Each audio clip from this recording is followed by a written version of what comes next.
made many jokes in the past year and a half that I wasn't going to let him graduate, but I couldn't hold him back. There's nothing I could do. So, yeah. Next year's plan on going to Oshkosh. He's going to major in education, and you're going to see why that's the case here in a little bit. So, Heidke today talking about the modern age of the internet.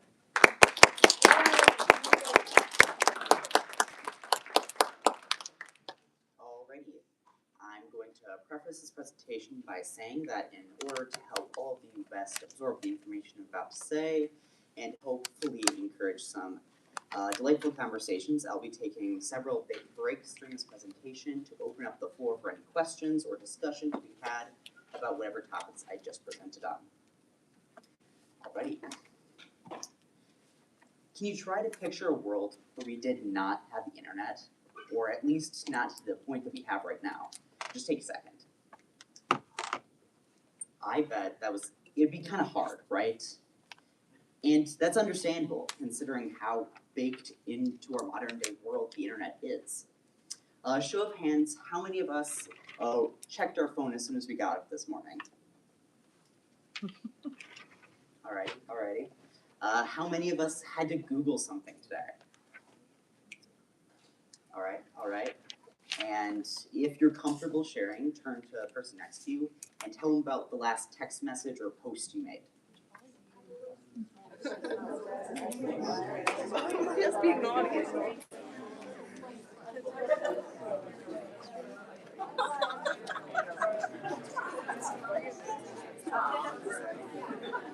Alright.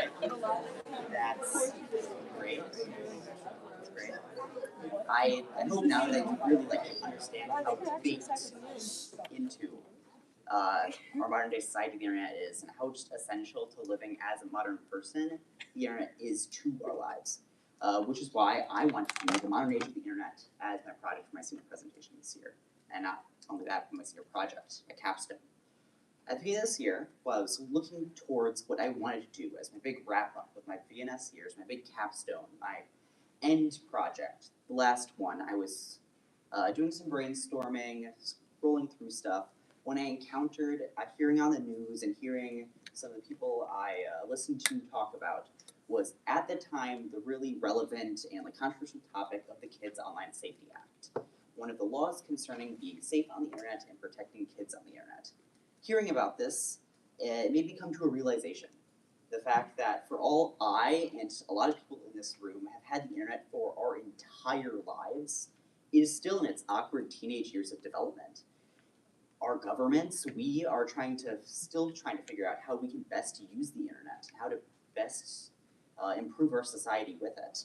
And coming to this realization, it really set in stone for me that I really wanted to have my project on the internet and how I could make myself more knowledgeable about this wild resource, which led to me discovering my three main subtopics for my project. AI, as it is, you cannot go anywhere on the internet nowadays without seeing something about AI and how it is changing the landscape of the internet. I felt I'd be sorely missing something in my project if I did not include talking about AI in it.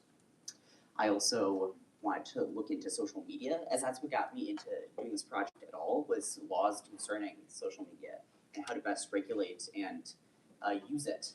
So I also felt that if I didn't have social media, I'd be missing something from the project. And finally, I was interested about cybersecurity and just being generally safe on the internet and how to best be safe on the internet, both as an individual person and how people and companies are safe on the internet. So I will open up by talking about artificial intelligence, AI. Generally, when people currently on the news, if you hear words about AI and people talking about AI, they're almost assuredly talking about specifically generative AI.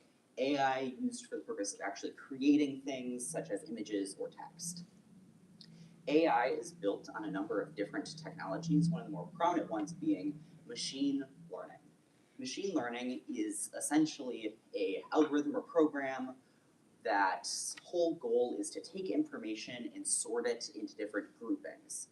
At the base level, the simplest level for machine learning, you have guided learning, where a human has to specifically label all the outputs for the AI for its training, and it's a really hand-holdy guided process.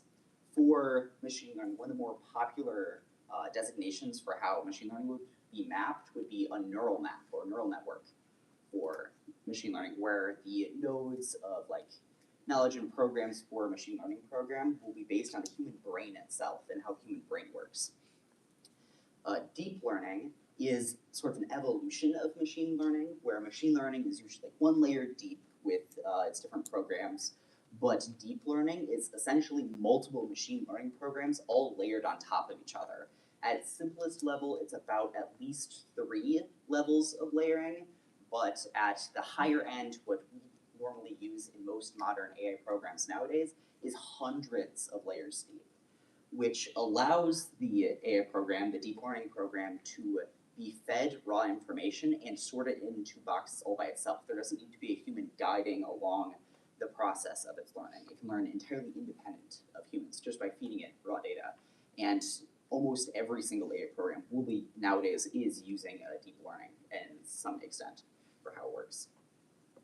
There are plenty of positive impacts AI has had and will continue to have on our society, whether it be in use of automation of several different things, whether it be in the hiring process, with collecting large pools of data together and then summarizing it for people to use, or to be used in the creative process, whether that be for drafting works, or creating simple concepts, or just creating cheap, really simple artworks or written pieces for use. It also has seen success in, and there's a lot of hope being put on it in fields like the health field, where hopefully AI could theoretically remove the human error element of a lot of different procedures or within the research processing of health, which could open up the doors to lots of different health discoveries with the use of AI. There's also seen use in the education field, whether that be if there's a specialized student that needs specialized care and AI can help personalize learning towards them directly, whether that be from providing live dubbing or live captioning of a lesson for a student who doesn't speak the same language as the teacher, or by developing individualized personal learning plans for these students who might need more help, and where a teacher might have to take hours upon hours of additional time just researching how to best help these individual students. An AI program could help expedite that process and really make it a lot quicker and more efficient for them. AI is really an adaptive tool. You could use it really, it depends on the person and what they would want to use it for. For example, I might have a gardenscaping project I wanted to do, where I just wanted to improve the state of my garden and make sure that my garden was a healthy, happy garden. And I could use AI to get a step-by-step plan of materials I need, sources I could contact, and a fully thought out plan of how I could best use for my garden, where it might take me hours upon hours of Googling that by myself. Does anyone want to volunteer something like a project or just a topic, and I could throw back what you could use AI for it? If we have one example, anyone want to show a hand? Corbin. Firefighting. If someone wanted to do something with firefighting, they can incorporate AI in the process by helping learn some simple fire safety stuff, where it could collect a collection of different important fire safety techniques and give you a plan for that. It could help develop a plan in case of a fire for your household. It could give you like an evac plan or things you should do while trying to get out of your household. It could help you by finding contacts or resources close by and who to contact if you want to learn more about individualized fire safety. But really, AI is really a adaptive tool. You could use it for almost anything you could set your mind to. Unfortunately, with such a powerful tool, there does come a number of notable drawbacks to the tool. It has had some negative impacts on society as well. AI data centers are such a big environmental impact, especially for the negative, whether that be from the large amounts of energy that they use, where they are a high consumer of energy and electricity, and seeing how some of the biggest outputs of electricity we currently have are by burning carbon, having carbon emissions by like burning fossil fuels. That increases the carbon footprint of AI to a large degree. There's also the fact that to cool AI, you need large amounts of water because technology, if you can believe it, doesn't like getting really hot, and with use of mass amounts of energy, it generates lots of heat. So the AI data centers needs lots of coolant to make sure that they stay at an acceptable level for them to run, and most of them use water. And considering that lots of different places across the world just don't have access to clean water, you can kind of see how that would have an impact on things. There's also the fact that AI and the AI data centers use lots of resources to be built, and a lot of different technological components rely on mining setups to do, which themselves aren't the most green, and the carbon emissions and stuff and the carbon footprint from those can be quite large. And the materials used in construction of all these technological components could be used for other things, because oftentimes they'll include precious metals like gold or other precious metals in the construction of it. So they could be used for other pieces of technology somewhere else. You also have concerns with stuff like privacy in AI, where one notable thing that has been often talked about on the news is deepfakes, where an AI could essentially replace someone's face or body and insert it into a scenario where they were never there, but to make it appear as if they were, which has been used a number of times on the internet to accomplish a number of negative things like defaming or insulting or threatening different, especially celebrities that people don't agree with, by having AI put them in compromising situations. There's also concerns with the ethical training of AI, where seeing how the best way to train AI is to give it large quantities of data. A lot of people who are training AI will feed it the data off the internet. It is really, really hard to find each individual person that data belongs to on the internet and find them and make them give consent to an AI using their information, which has led to several different ethical concerns of, is it ethical for AI to be using all these people's data and information without their consent, which has brought up a lot of controversy, especially in the creative scene or the art scene, where a lot of artists are concerned where having their art used for the training of an AI, only for that AI to turn around and replicate their art style without crediting them for it. There's also the fact that an AI can inherently have bias if the data it is given has bias in it. And in some kind of funny examples, if any of you know the infamous social media site known as Reddit, there are several cases where an AI has collected data off this untrustworthy site and then repeated that information for others to see, such as the infamous case of going on Google, looking up what is the best pizza toppings, and having the automated AI overview tell you that glue was a #1 topping to put on your pizza because of a joke a single Redditor made like 10 years ago that the AI had scraped and used in its response. There were also there was a case of a bunch of Redditors gathering together to create an entire article about this new League of Legends character that they entirely made up, and then if you looked up this League of Legends character, an AI overview would give you all of these writers' responses about this definitely real new League of Legends character that they had made up.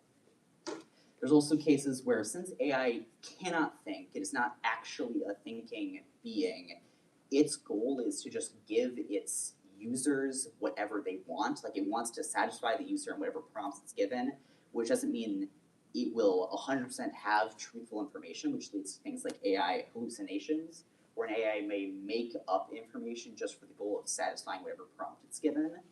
So people will have to double check what information they're given just because of that. There's also concerns around replacing human effort, where in fields like education or like at a college, or like if you use AI to get through all your education, would you want a doctor who breezed by all of their courses to operate on you? Probably not. Or use of AI in fields like the creative field, like replacing actual creatives with a cheaper AI alternative. There's many cases of corporations and companies replacing their workers with AI because AI is cheaper and operates 24/7 in comparison to these workers. So now I'll open up for the next about 5 minutes if anyone wants to direct any questions about AI to me right now, or if you want to say anything for the good of the group, or just bring up a conversation topic you want to talk about. It's Cameron. AI in politics. especially with that deepfake stuff. Like, Yeah. I can make a deepfake of my political opponent saying something crazy. Yeah. How would that work? We've seen that be used a lot, even with the president of the United States. Yeah, that is something that has been happening lately, to spread false information and rally people around false causes. Yes. Was there a way to tell that it's a deepfake? How do you tell? There are a number of methods people can use to spot whether something AI, like trying to look for movement that doesn't quite match or backgrounds that aren't quite consistent. AI isn't 100% perfect with each individual shot, so if you look for minor inconsistencies, you can sometimes spot an AI, but Watermarks. that too. You can have watermarks. A lot of the times, AI, but let's say the more condensed images, like if I have a video where it's just my face, the AI has an easier time replicating that. Mhm. Where it feels like a whole body, and you see AI generating videos where there's movement of an entire body, it looks very unrealistic and janky. Also the voice. Mm. AI can't really replicate the level of shift our voice can make that rapidly, so it can sound really robotic a lot of the times. Yeah. So Do you think that there's a future where the general public can use AI responsibly? And if not, how do we limit or get rid of that public access? I do believe that the public can have access to an AI that could be used responsibly. It just will depend on how many regulations and stuff come out surrounding AI and what AI can be used for. I think it really depends on lawmakers and individualized things.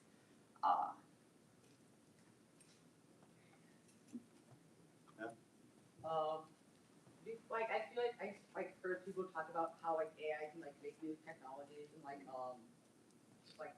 ways to generate electricity and new ways to get rid of just new advances in general. But because of the fact that it uses people's already made things on the internet, can't really make new technology. That's a good question. Cooper's asking if AI can really make new technologies since it's based on existing data. I will say a lot of technologies have used existing things that have happened already and then just found new ways to use them or improve them. So I do feel like AI can be used in a field by just suggesting to try new things that we haven't thought of before, or making minor alterations that all add up together, or by inspiring someone to think of a more creative solution by providing a prompt that a human might not have initially thought of. Just acting like a spitball technique could be useful in that way. Yeah, I'm sorry, I might continue more than is okay, but I feel like a lot of people are talking about how I feel like I forgot what it was about, but I think AI was rewarded with something because of a technology and medical advancements. But I just feel like it kind of just mixed together a bunch of things people said, but it never gave credit. The people who gave the reward gave it to the AI, not the people who actually trained the AI on that data, or the person who set that data on the internet. Yeah, that makes sense. There could be better ways that crediting AI is one of the hardest things that is being discussed right now, and finding ways to ethically credit people who are doing AI. So that is one of the biggest contentious topics with it. So yes. You gave an example earlier for if a student has special needs or disability of any sort, AI could be used to help. Yes. Do you think that student with special needs might feel abandoned or uncared for by their teacher if AI is used to help them instead of an actual person taking the time to get to know them and help them? Yeah, I can totally see how that might be the case.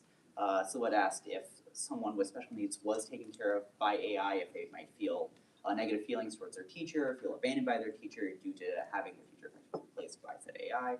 Yeah, I can see that, which is why the best technique would probably be a combination of the two, a teacher using AI to come up with these plans and then implementing them personally to the student would probably be the best way to help mitigate that, or ensuring that the student has other support in other areas that can be dealt with real people. I feel like there's a lot of scenarios recently in the news about how AI told people to do certain things and certain activities that went past the censors that made people do bad things to other people or themselves. is there like any like new like research being made in trying to make the sensors like more, or at least like trying so like maybe if somebody says something concerning AI can like maybe like report it and like send it to like somebody that is at the company, or maybe somebody who is like better at thinking like having conversations about those like topics instead of just the AI just not having like any like regulations by humans. Yes, there is sensors, but there's no like if somebody says something concerning it could block it, but it won't like ever report what the person said to the AI. So it's still like very private. Yeah. And even like things like therapy, if you like talk about something that might endanger people or yourself, they would have to report that to somebody, but AI does not need to do that. Is there like anything research about that? Or, like, So yeah, Cooper was asking about if AI should have implements in it, or if there's anything about AI implements in it that would report someone if people are saying certain things to it in response. And my answer to that, it's a hard, slippery slope because, for example, if I texted someone something and it was concerning, should that be reported? It's just the closer we get to that, the more it becomes more like information statey. Like, do we want a government or technology to have access to everything we say over these sources? So it's just, it's there's probably more to debate there in regards to it. It's just, it's a slippery slope, and there's lots of opinions both ways to talk about it. I'm sorry, but I should probably continue. I will open up for one final discussion and questions at the very end if we want to address anything for the entire presentation. But I'm going to just continue on with my next topic right now, if that's all right. Alrighty, my next topic I'll be talking about right now will be social media. What got me into this project to begin with. So there are several different advantages that social media can bring. One of the strongest to me is the anonymity of it. The fact that you can say something on the internet to rouse people to a cause or to do something without negative blowback on you as a person is such a gift. Like, imagine a scenario where someone's working at a company and they're being faced with conditions that aren't great. Like, they have hard working hours and aren't being fairly compensated for their work. But at the company really dissuades or doesn't really allow talking about wages at the company, right? But if they get fired from the company, they won't have a livelihood and they can't support who they need to support. How can they change this? Using the gift of social media, they could anonymously connect with other people in a similar situation and talk about answers and solutions to this problem without it being traced back to them and getting them fired for doing so. So anonymity is one of, I think, the biggest gifts that the internet has brought, the ability to anonymously call out something or gather people to a cause without negative blowback on you as a person, which ties into stuff like the outreach of social media, where you can just connect with people about issues and topics from anywhere and all connect them under one banner so much easier than having to go through routes like a newspaper or just chain of phone calls like has happened in the past. Having the ability to connect with people over social media over similar things is such a gift. You have just the ease of connection. The fact that I can connect with anyone almost at any time is so cool. Like, I could thank someone for doing a favor for me 30 miles away. I could send a quick I love you to a parent before doing something, or talk with someone for like hours just with my hand and a phone. It's crazy. You have the convenience of it. The fact that it is just in your pocket and you can talk or do things with people or see things, gain new information, have people teach you stuff just from anywhere, anytime is such a gift to have.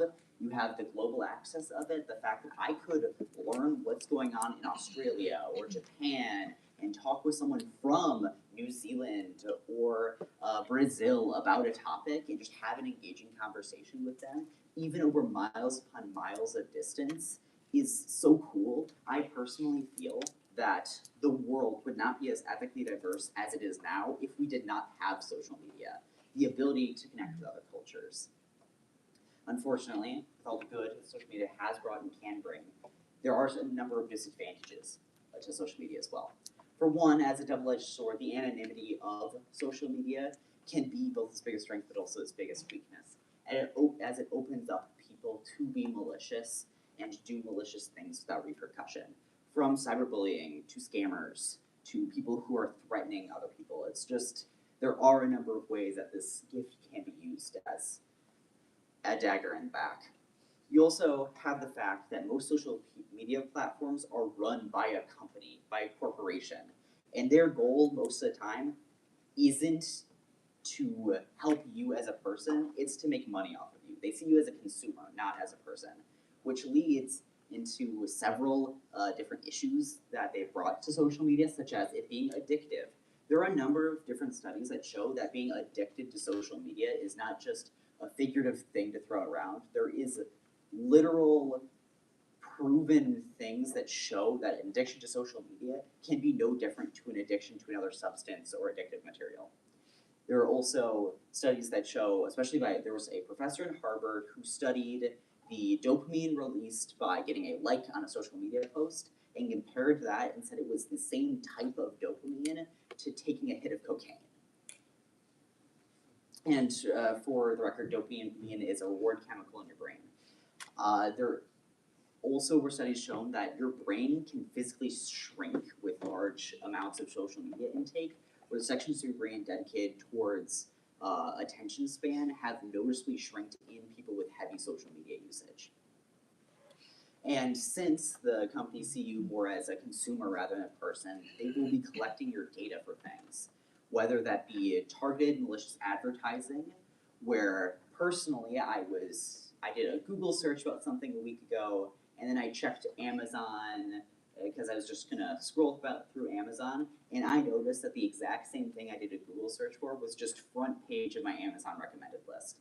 It was just a small example of how companies are tracking your data and your habits and what you do in order to do things with it, whether it be selling it to other companies to use or using it in something like malicious advertising.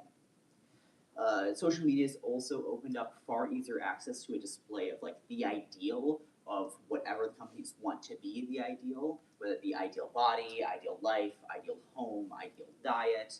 It just opens up people to talk about the ideal, which has caused things like mental health problems, body positivity issues, or people getting scammed by others on the internet based on these examples of the ideal and their pursuit of it. I bet everyone in here has at least heard of someone who's like super vegan or like a carnivore diet or something on the internet. And these are just examples of people trying to display an ideal for others to strive towards. If you checked in their like biographies or their descriptions, you'll probably find that they're advertising some sort of mental health supplement or meal plan. So you can really uncover that the real goal is more about you as a consumer rather than a person, your actual health and livelihood. And that all ties into the fact that currently governments are being asked to institute heavier laws and restrictions on internet use and who can use it and what they're seeing, which opened up to what I talked about at the beginning of this project, the Kids Online Safety Act. Trying to get children to be more protected on the internet is what got me into this project. There are existing laws in place here in the US in concerns of that, notably one being COPPA, or the Children's Online Protection Act, where its ultimate goal and what it did was prevent anyone 13 or under from having their data collected by companies. It is illegal in the US for anyone under 13 to have their data collected. But some people, namely a lot of parents, are concerned that that isn't enough nowadays for all the risks that social media and the internet has. So something like the Kids Online Safety Act was proposed to our government. There are several different levels that law stuff can take into effect. If you know, you have the federal level, or like the high government, the overall government of the country. Which includes stuff like the Children's Online Protection Act and the Kids Online Safety Act. There are stuff that can happen at the state level.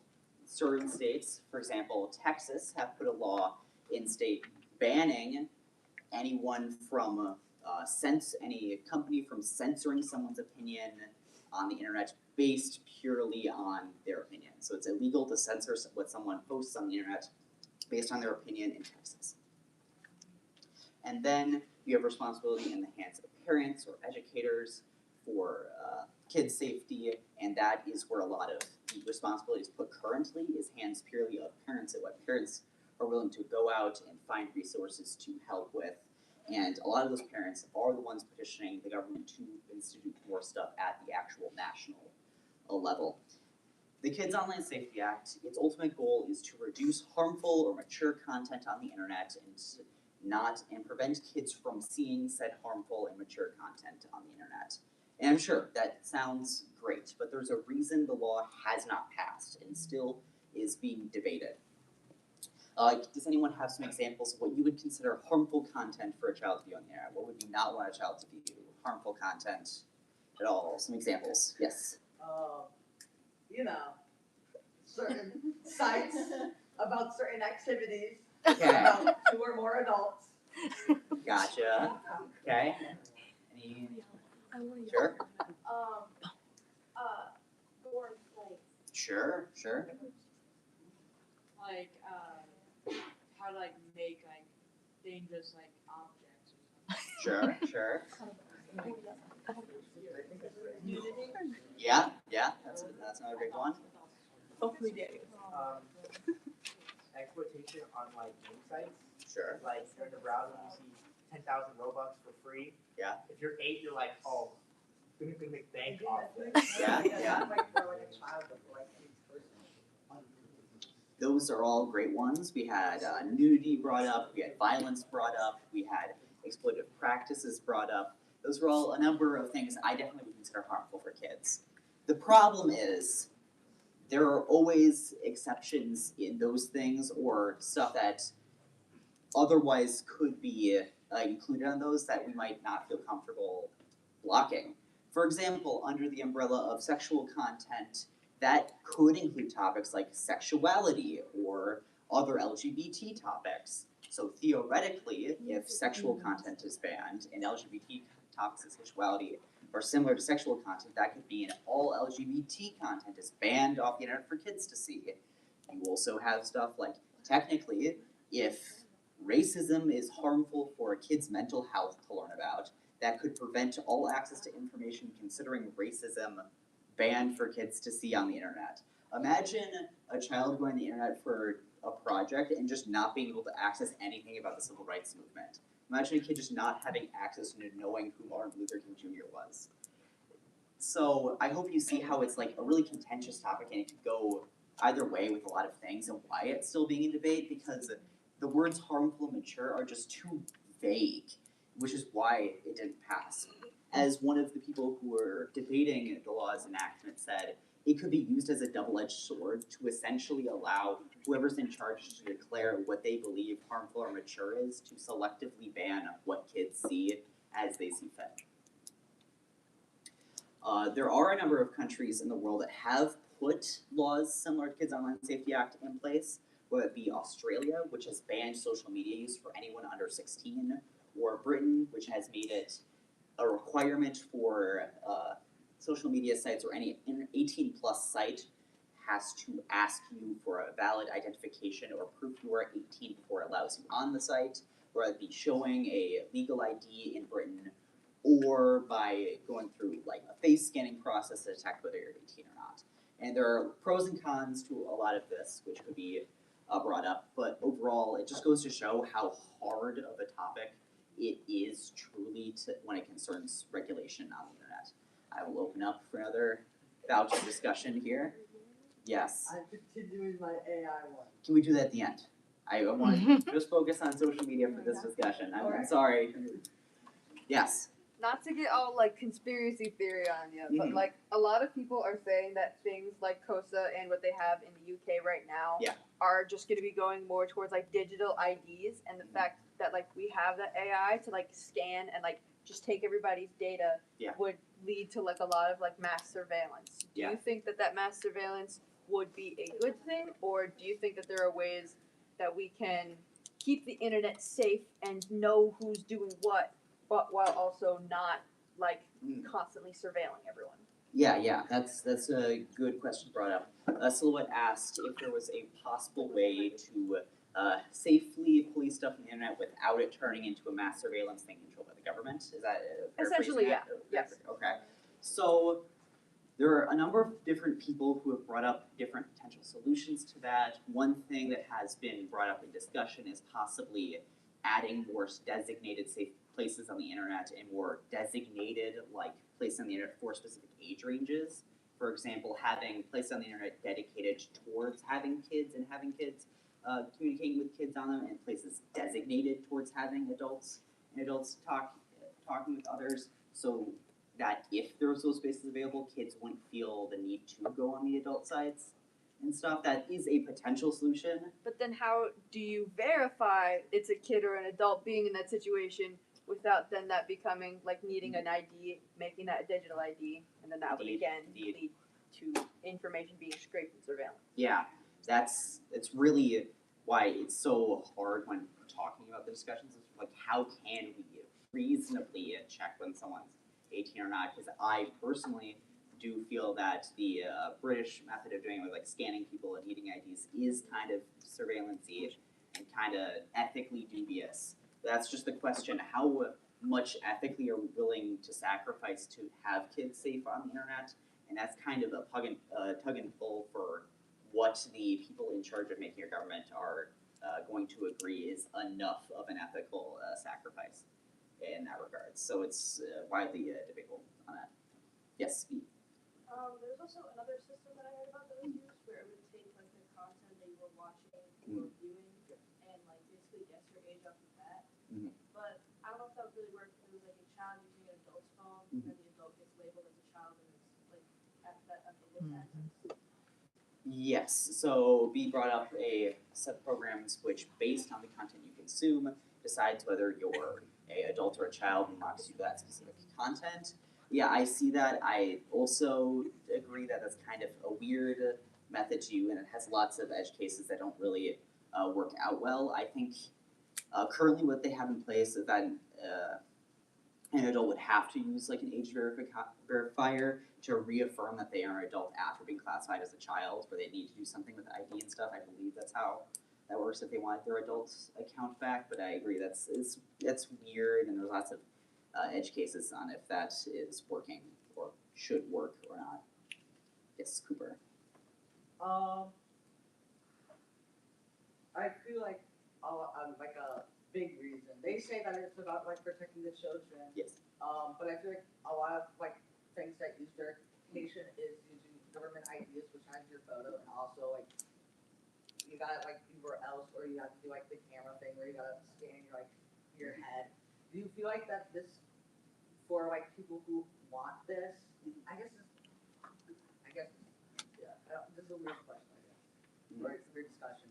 But I feel like a pro that people in power want from this isn't protecting the children, but more data, like your ID and also like your face, and then they can also use that data for like AI and such things to train as well. Yeah, I get what you're saying. So Cooper's essentially bringing up the point that the people in power may be using the protecting children as like a prop up for their argument and using it to disguise hidden intentions to do stuff like collecting extra data off of you or tracking things from you. And I agree, that's another reason why it's so ethically dubious, the scanning software they have, and that's like one of the number one reasons, is that it's really hard to tell if the people in power actually want what's nice for us or not, and that's just something we have to continuously talk about and strive to, and possibly come up with other solutions and stuff, and to question everything as stuff's going on, just to make sure everything's of quality we want. Yes. You mentioned in an answer to a different question, Yes. Verifying age by scanning your face. Yep. I would assume that's done by like an AI or something as well, right? Mhm. Yeah. So couldn't the AI then collect like your like face or whatever and use that for like different material, including like NSW, and like gore and everything? Yeah. So it was questioned that if facial scanners run by AI are used for age verification, then theoretically that data could be used for other stuff. It might be not be as nice. And currently the we are being told by the companies and the governments that they aren't using that for it, and it's only to verify age, and they're not collecting this data, but we truly have no way to tell as of right now as an individual person if they are or not. And so that's one of the major debates and ethical concerns when it comes to AI. Unfortunately, I'll have to move on to the next topic again, but if you want to bring up any of these discussions, feel free to do so at the end of the final questioning. Open up, but my final topic I'm talking about currently is on cybersecurity, being safe on the internet. So, notably, cybersecurity, one of the biggest things concerning cybersecurity is the protection of companies and the protection of their data and what they're doing. So, a cybersecurity expert at a company's whole job is to make sure that their hardware, their software, and their people are all safe and safe to be using the internet and on the internet and being cyber safe. They will accomplish this task by reinforcing their hardware, reinforcing their actual physical devices to make sure they're as hard as possible for people to access and manage and try to do stuff to.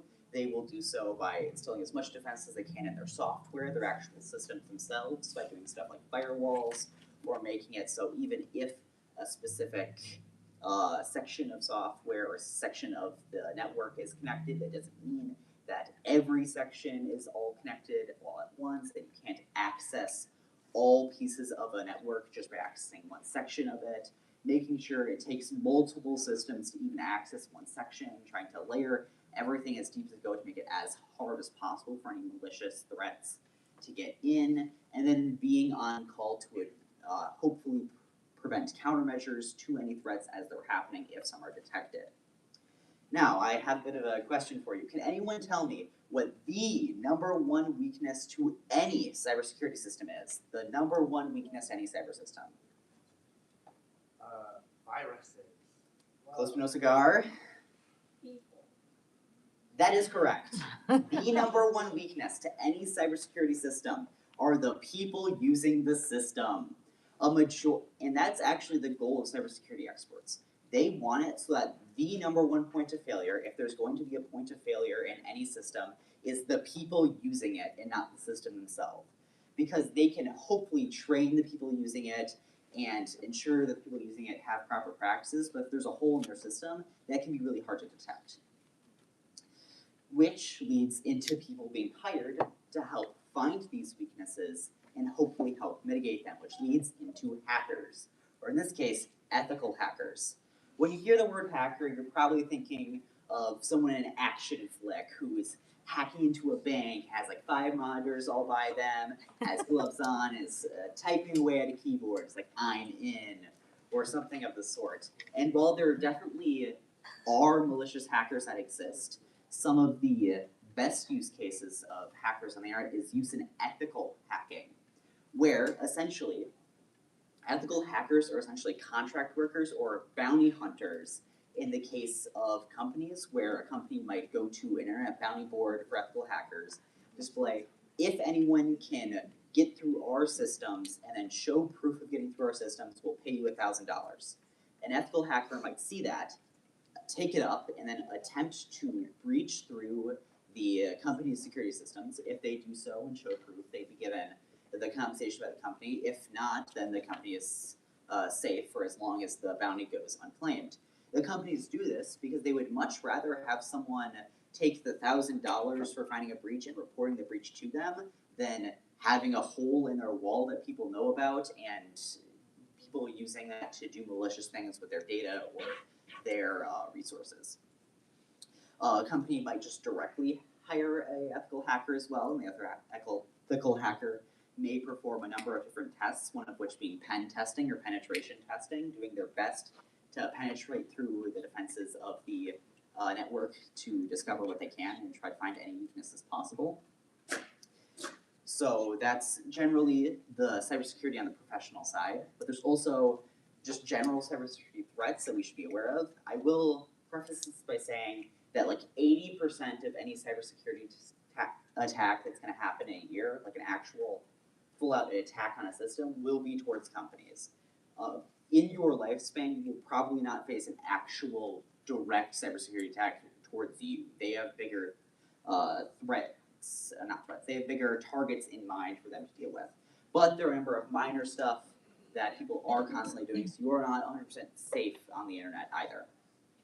The number of different things they can do. One of the biggest ones to be mindful of is use in phishing or spoofing schemes where essentially a person, a malicious threat, will pretend to be another person within someone you trust or like an authority figure, a parent, a friend, something like that, in order for you to give up information or give up other things to them like your systems. For example, an example of this could be a message from your boss saying, hey, we're doing our yearly reset of all account details and passwords. If you could send an email with your account details and passwords just so we can prove it's you and we can use that to reset our data, and you do so. Well, that might have just been someone pretending to be your boss, and now they're going to use that account login information to reach through defenses really easily of where it would work. There's also cases of people using stuff like AI deepfakes to pretend to be another person over video or phone call to do things like pretend someone close to you is in a kidnapping case and they're holding them for ransom, or pretending that someone you know might have broken down at the side of the road and have them request money for you. For some AI programs, it only takes as little as 15 seconds of audio for them to replicate your voice enough to accomplish a phone call. So being mindful of where you post stuff on the internet and who has access to those clips of you is important to keep in mind. Cybersecurity threats might also do stuff like in trying to install malware onto your device, which can accomplish a number of different things, whether that be listening in on conversations you're having on your device, or by trying to take control of your device, or holding stuff on your device ransom for money with threat of deletion. And they can install these programs in a number of different ways, whether it be physically having access to your device through stuff like Trojan horse programs, where a program is disguised as one thing when it's in reality another. That's where a lot of like the free movie watching sites or piracy sites will often have Trojan horse programs on them, where while you're watching that free movie, it's downloading possibly a window into your device for another person to take control of at the same time. So being mindful of all of that is very important when being cyber safe. Personally, what you can do to be cyber safe on the internet. One thing I recommend for everyone, VPNs. If you want to research what VPN would best work for you, that is a great thing to have, as VPNs are notable for allowing you to more easily use public Wi-Fi's and stuff safely, because instead of you sending your data unencrypted to a network owned by your internet provider and then out to wherever it's going, it will instead send it to a private server owned by the VPN, and then encrypting that before sending it out, so it's much, much harder for someone to listen in or do something with that data.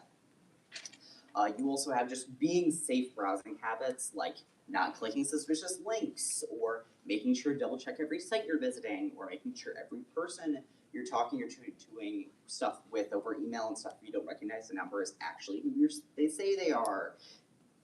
Malicious hackers can hide malware or intrusive programs even in the HTMLs or URLs of sites you visit, instead of needing something directly. So just being careful you trust wherever you're browsing on the internet is very important.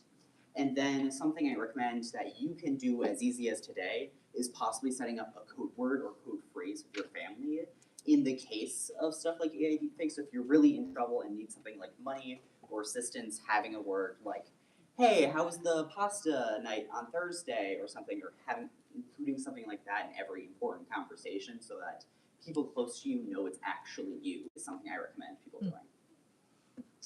I will have one final discussion about cybersecurity here, then I will close out my presentation. I'll open up for any final discussions on general stuff. Yes, perfect. So, in EMS, we had to take a course about weapons of mass destruction.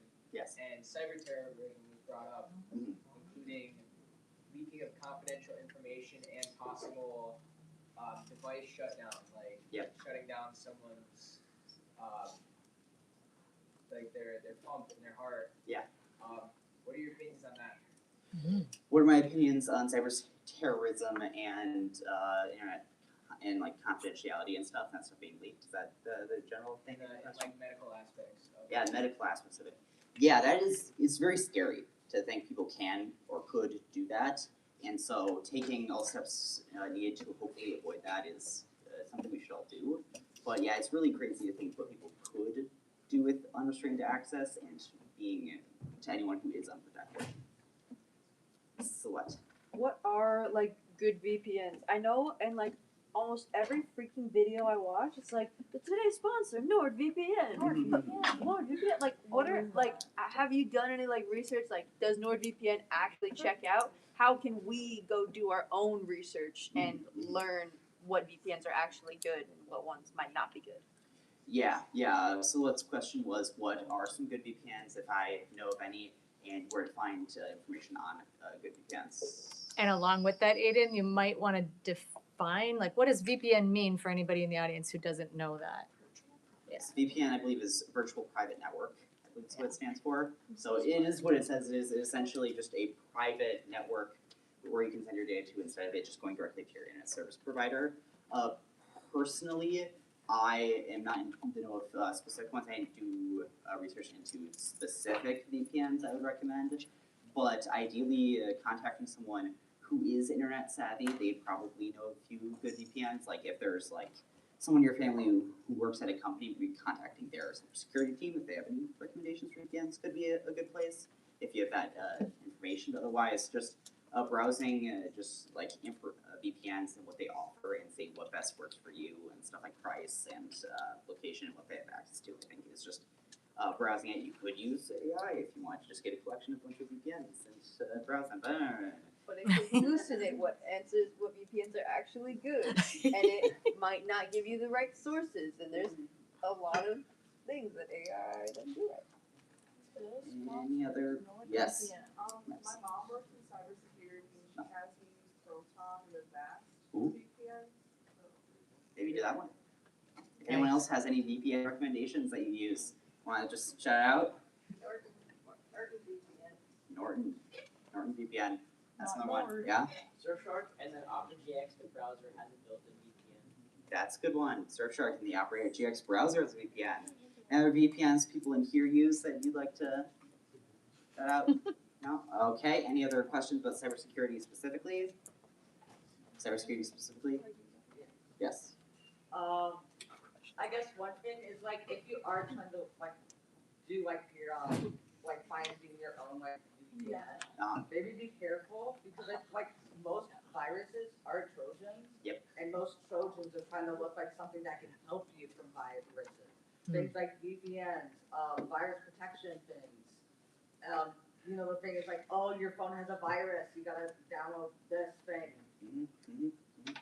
Yeah, those are good points Cooper made. So making sure that whatever VPNs you are looking for aren't Trojans, as Trojans like to disguise themselves as safe things. Thanks for pointing that out. So, speaking from experience, Yes. A lot of Trojans, if you have your notifications on your computer or your phone or whatever, the Trojans will send you these fake VPN notifications or like your virus and threat protection. It'll send you notifications saying it's Microsoft or whatever website that you use, telling you to download or take action now, or your computer could be in like danger of said virus or Trojan. Yeah. Never click on those. Elias brought up that if a Trojan is attempting to do it, it might disguise itself as like whatever operating system you're using as take action now or virus protection software, and making sure to avoid doing so. Yes, Cameron. Also use like a strong email. Yeah. Can also be good. Like, don't use the same email you used to log into Prodigy all those years ago. Amazing. Strong emails and passwords. Another important thing brought up by Cameron. Yes, Cooper. Kind of the thing what Elias was saying, I'm thinking of like kind of like specific like ads that like are trying to look like a download link. Yeah. Because if you want to download something, you might actually click on an ad, and then even just like some like very like in-depth viruses can just like be like installed just by clicking on the the website or whatever. So the ad, you click on it, you might just like get like a virus just like that. Yes, mindful of where you're clicking and what you just clicked on might do to you, Cooper. Alrighty, anything else about cybersecurity specifically? Otherwise, I will move on. Alrighty. I just like to end my presentation here by thanking everyone important to me, my parents for their unending support with me and their constant encouragement, even when I'm not particularly willing to. My friends and family of just being a constant in my life and constantly supporting me. My advisor, Mr. Bush, for helping me with whatever he could anytime I asked, and for dealing with any of the rough patches we may have gone through. VNS as a whole for helping me shape what kind of person I am right now, and helping provide me tools to be an educated learner for my future going forward. And my life source, Todd Bradford, for helping me get me started on such a new topic that doesn't have lots of stuff out there, and helping encourage the passion I was developing at the end of the project. Thank you.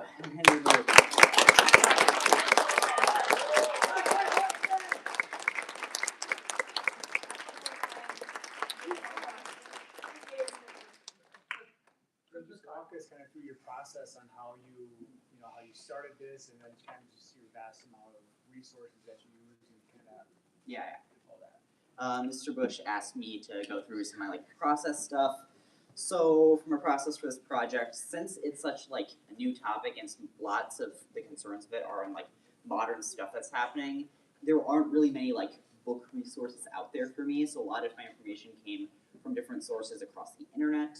I got into contact with a cybersecurity expert from my dad's job, so he helped provide me with my lab source for this project, and he helped get me started on some stuff concerned to cybersecurity. And I went through and started researching. I personally use Google Docs to take notes, so I have so many pages of Google Docs notes on my various topics. And initially, when I proposed the project, I had 5 rough subtopics, but as the project went on, I managed to condense a few of them into just the 3 I got to present to you all right here. And then as the process went on, I gave several presentations throughout the year on various aspects of my project up until now, and working on all my projects and stuff. It's been fun.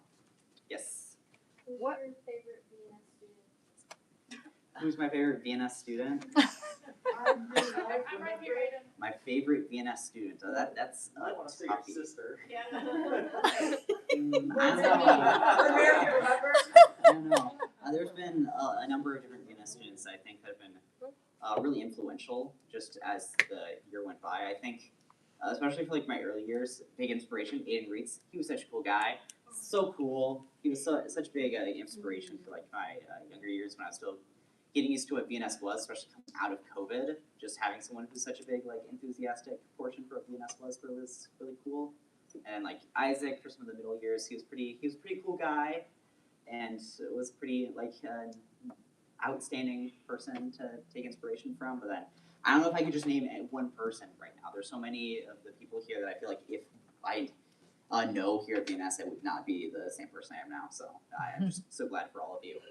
Is that a good answer? Yeah. Really? No. Yes, Silhouette. What are skills or information that you've learned from this project that you think that you will continue to apply and use throughout the rest of your life? Silhouette asks, what are some information or tools I learned through the rest of the project I will continuously use going forward?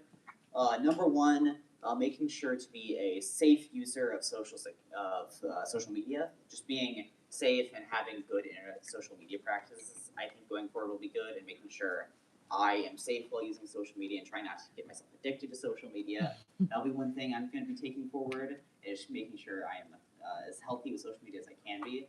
Another thing, just having safe internet surfing practices and not clicking on harmful links and stuff, and using stuff like VPNs and safe browsers is another thing I think I'll take forward.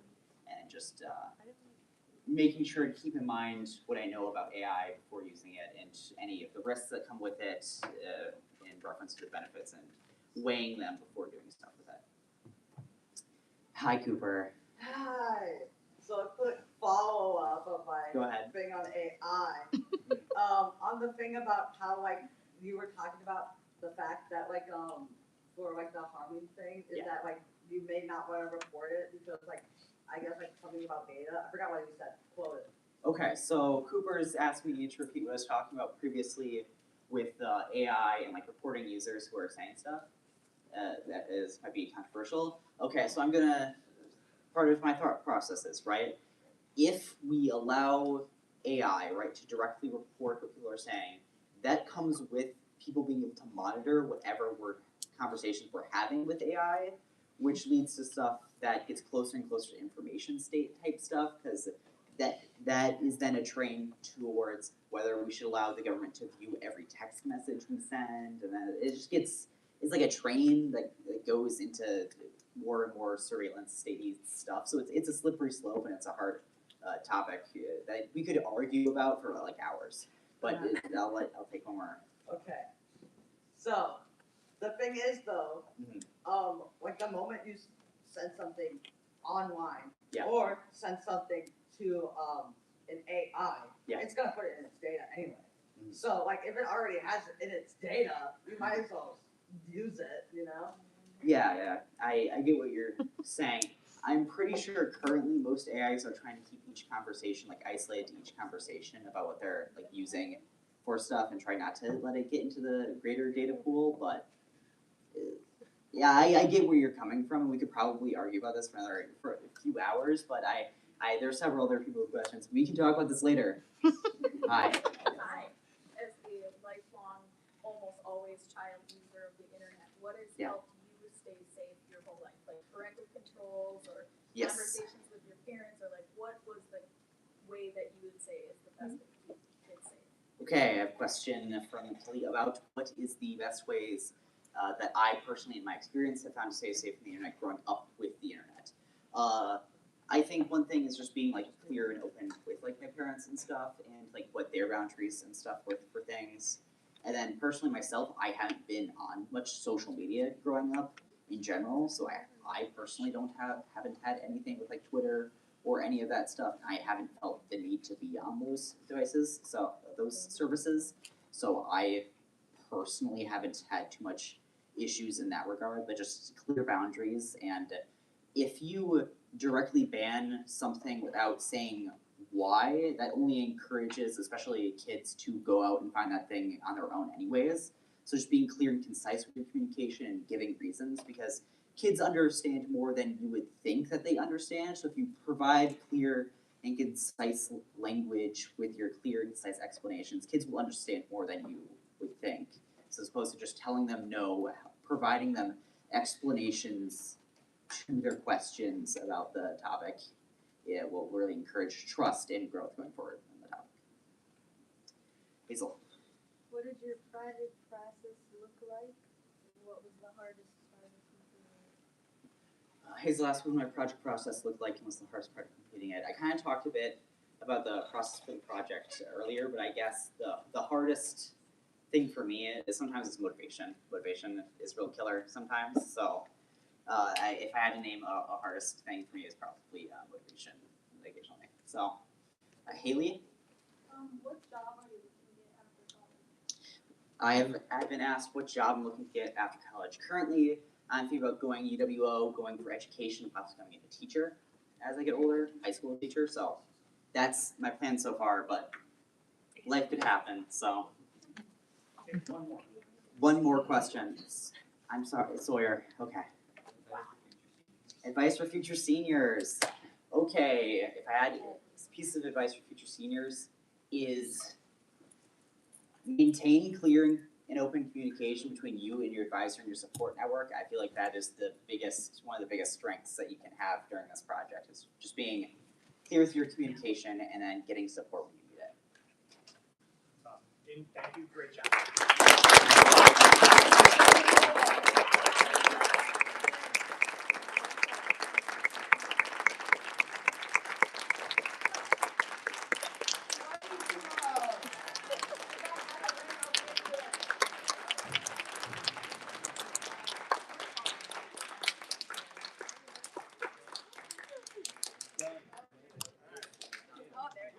Nobody told me. Well, I wasn't listening. Oh.